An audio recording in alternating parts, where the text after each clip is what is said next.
নমস্কার। আজ আমার নিবেদন কবি জীবনানন্দ দাশের বনলতা সেন।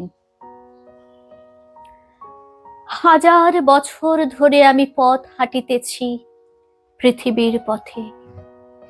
সিংহল সমুদ্র থেকে নিশীথের অন্ধকারে মালয় সাগরে অনেক ঘুরেছি আমি। বিম্বিসার অশোকের ধূসর জগতে সেখানে ছিলাম আমি।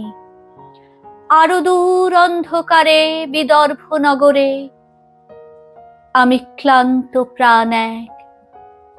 চারিদিকে জীবনের সমুদ্র সফেন আমারে দুদণ্ড শান্তি দিয়েছিল নাটোরের বনলতা সেন।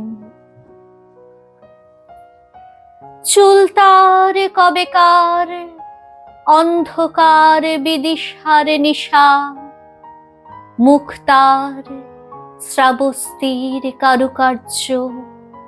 অতি দূর সমুদ্রের পর হাল ভেঙে যে নাবিক হারায়েছে দিশা।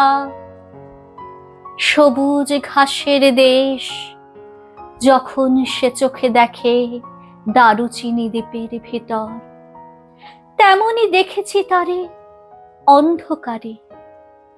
বলেছে সে, এতদিন কোথায় ছিলেন? পাখির নীড়ের মতন চোখ তুলে নাটোরের বনলতা সেন।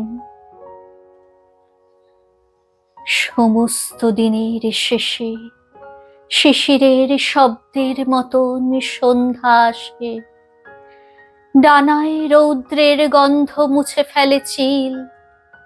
পৃথিবীর সব রং নিভে গেলে পাণ্ডুলিপি করে আয়োজন।